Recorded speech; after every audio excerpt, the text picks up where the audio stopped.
కూడా నేను చూశాను ఎన్ని కలర్లు ఉన్నాయి అని అంటే 2 కలర్లు దండక ఉన్నాయి, 3వ కలరు తెల్ల కలరు కింద వేలాడబెట్టున్నది. ఎందుకంటే 2 కలర్లు వేస్తే అది బీజేపీ జెండా అవుతుంది అనేటువంటి ఆలోచనతోటి నేను వేయించుకోవద్దు అనుకున్నా.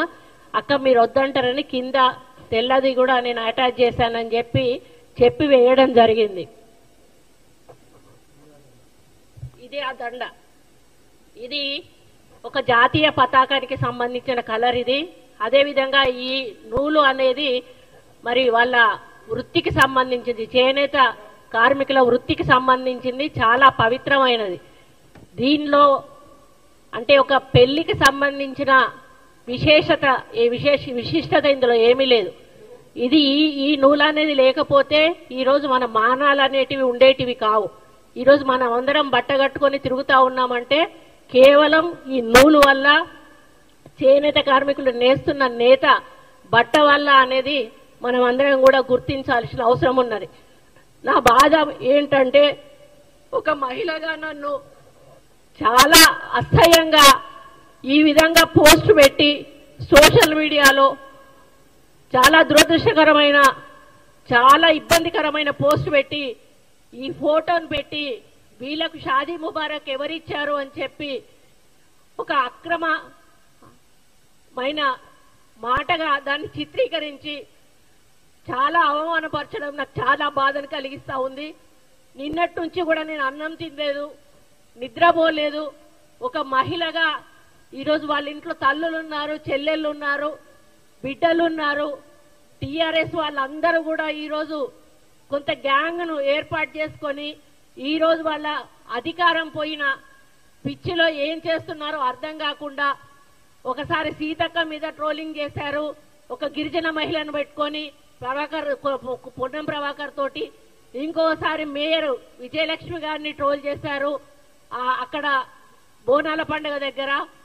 ఈరోజు ఒక దండ, ఒక అన్న సమస్యలు చెప్పి ఒక చెల్లికి అన్నకి రాఖీ కడుతుంది చెల్లె.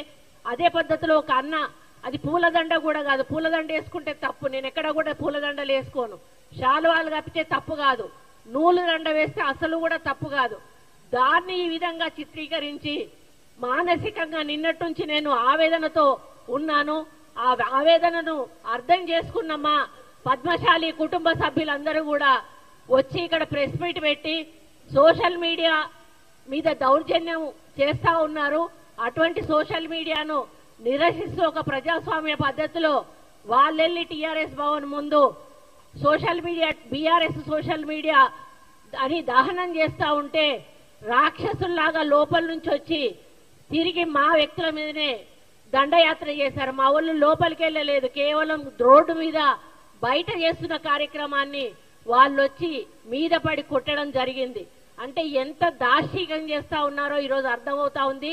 దీని వెనకాల ఎటువంటి వ్యక్తులు ఉన్నారో మీ అందరికీ కూడా తెలుసు.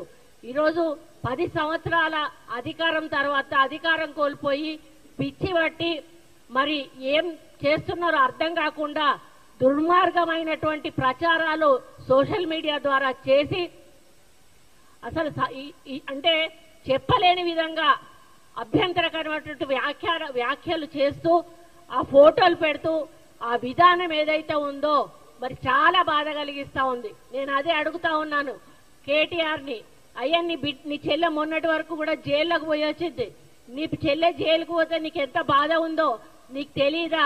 నేను ఆడదాన్ని, మరి నా మీద ఈ విధంగా అసభ్య ప్రచారం చేస్తే మరి ఏ విధంగా బాధపడతానో నీకు అర్థం కాలేదా? మరి ఈరోజు సోషల్ మీడియాని డబ్బులు ఇచ్చి పెంచి పోషించి వాళ్ళని ఇష్టం ఉన్నట్టుగా రాయండ్రా అని చెప్పి సమాజం మీద వదిలిపెట్టి ఇష్టానుసారంగా రాతలు రాయిస్తూ ఈరోజు ఒక గౌరవప్రదమైనటువంటి మంత్రి అయిన నన్ను కూడా ఈరోజు అసభ్య పదజాలంతో సోషల్ మీడియాలో ట్రోల్ చేయడం అనేది, ట్వీట్ చేయడం అనేది నేను జీర్ణించుకోలేకపోతూ ఈరోజు ఈ వేదిక మీద నుంచి టీఆర్ఎస్ నాయకులను, కేటీఆర్ని, హరీష్ రావుని, కేసీఆర్ని అందరినీ ఒకటే ప్రశ్నిస్తా ఉన్నాను. మీ ఇంట్లో ఆడవాళ్ళు ఉన్నారు, ఇదే పద్ధతిలో మీ ఇంటి ఆడవాళ్ల మీద ట్రోల్ చేస్తే ఏ విధంగా ఉంటుందో ఒక్కసారి ఆలోచించాల్సిన అవసరం ఉన్నది.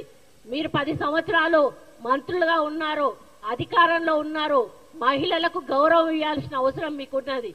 మహిళలకు ఉచిత బస్సు పెడితే 100 కేటీఆర్ డిస్కో డాన్స్ చేసుకోవడానికి మహిళలకు ఉచిత బస్సులు పెట్టిండ్రా అని అంటాడు. ఒక ఆమె నాకు 3 బిడ్డలు, అయ్యా నాకు సహాయం చేయండి అంటే నువ్వెవరి కోసం కన్నావు బిడ్డలను, సమాజం కోసం కన్నావా, నా కోసం కన్నావా అనేటువంటి మాట కేటీఆర్ మాట్లాడతాడు. అంటే వాళ్ళకు మహిళలు అంటే చాలా చులకన.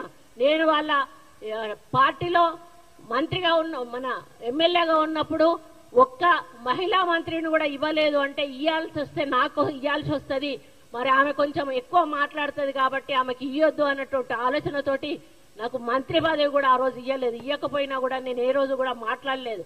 ఆ రోజు నాకు ఎటువంటి అగౌరవం జరగలేదు కాబట్టి నేను ఆ పార్టీలో ఉన్నా. ఎప్పుడైతే అక్కడ అగౌరవం జరిగింది, పార్టీ టికెట్ ఇవ్వలేదు, ఆ రోజు ఇండైరెక్ట్ గా మమ్మల్ని అగౌరవపరిచారు కాబట్టే వచ్చాను. కానీ రెండోసారి అధికారంలోకి వచ్చినాక టీఆర్ఎస్ లో చాలా మార్పు వచ్చింది. ఆ మార్పుతోటి డబ్బులు కోట్ల రూపాయలు సంపాదించుకొని అహంకారము బలుపు వచ్చి ఆ బలుపుతోటి ఏం చేస్తున్నారో కన్ను మిన్ను కానకుండా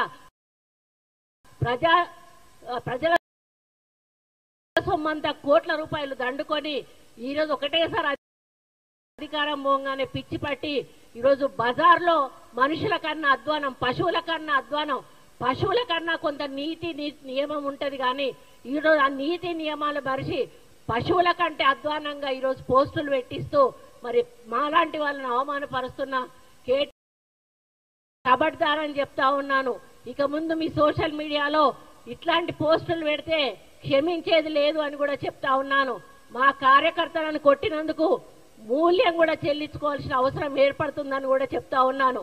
నాలాంటి ఆడబిడ్డ శాపం తప్పకుండా తగులుతుంది. నా జీవితంలో ఈ రోజు వరకు నాకు ఒక చిన్న మచ్చ కూడా నా రాజకీయ జీవితంలో లేదు. నేనంటే ప్రతి పార్టీలోని నాయకులు కూడా నన్ను గౌరవిస్తారు. అక్క అని నోటి నిండా పిలిచి నాతో మాట్లాడతారు. ఈరోజు ఆంధ్ర రాష్ట్రానికి వెళ్తే నన్ను అందరూ అక్క అని పిలుస్తారు, నా భర్తను అందరూ కూడా బావ అని పిలుస్తారు. ఎవ్వరు కూడా నన్ను మేడం అని పిలిచినా కూడా నేను ఒప్పుకోను. నన్ను మేడం అని పిలవద్దు, అక్క అని పిలవండి అని నేను పిలిపించుకుంటాను. అటువంటి వ్యక్తిత్వం ఉన్న నన్ను ఈ రోజు ఇంత అసభ్యమైన పోస్టింగ్ పెట్టి నన్ను ఇబ్బంది పెట్టేటువంటి పని చేసిన కేటీఆర్ ను మరి నిజంగా హెచ్చరిస్తా ఉన్నా. నేను సోషల్ మీడియా బంద్ చేసుకో, లేకపోతే తెలంగాణ రాష్ట్ర మహిళలందరూ కూడా మరి ఇది గమనిస్తా ఉన్నారు. తప్పకుండా ఏదో ఒక రోజు తిరగబడతారు. ఈ రోజు చేనేత కార్మికుల ఓట్లతో సిరిసిల్ల